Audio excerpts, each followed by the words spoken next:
వాళ్ళు చేసినది ఆయన ఫామ్ హౌస్ నుంచి ముందుకు వచ్చి చెప్పుకొని చెప్పు. కేటీఆర్కి ఏం తెలుసు అండి తెలంగాణ గురించి?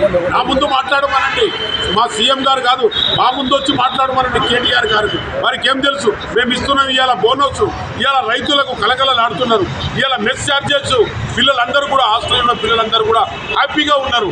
ఇవాళ మేము బోనస్ ఇస్తే ఇవాళ కింటాకు దాదాపుగా 5 ఎకరాలు అయితే 55,000 60,000 వాళ్ళకి డబ్బులు పడుతున్నాయి వాళ్ళ అకౌంట్లో ఇమ్మీడియట్లీగా. మేము కింటాకు 500 రూపాయలు బోనస్గా ఇస్తున్నాం. కాబట్టి రైతులందరూ హ్యాపీగా ఉన్నారు. మళ్ళీ 10 కిలోలు అంతకుముందు వాళ్ళు కటింగ్ పెట్టేవాళ్ళు, ఆ 10 కిలోలు కూడా మేము ఇవాళ కటింగ్ పెట్టడం లేదు. ఇవాళ రైతులు హ్యాపీగా ఉన్నారు, విద్యార్థులు హ్యాపీగా ఉన్నారు, ఎస్టీ ఎస్సీలు అందరూ కూడా హ్యాపీగా ఉన్నారు. ఇవాళ మా సీఎంను మీరేమో అనుకుంటున్నారు, కాంగ్రెస్ ప్రభుత్వం 15 సంవత్సరాలు పరిపాలిస్తాం. కాంగ్రెస్ ప్రభుత్వం 15 సంవత్సరాలు మేము తప్పకుండా పరిపాలిస్తాం. ఇవాళ చెప్తున్నా కేటీఆర్కు మా సీఎం గారు రేవంత్ రెడ్డి ఎక్కర్లేదు, నేను ఒక్కరి చాలా నాతో మాట్లాడము. అసలు తెలంగాణ ఇచ్చేటప్పుడు కేసీఆర్ గారు హౌస్లో ఉన్నారా? తెలంగాణ ఎంపీలు కొట్లాడితే తెలంగాణ వచ్చింది, సోనియా గాంధీ ఇస్తే తెలంగాణ వచ్చింది.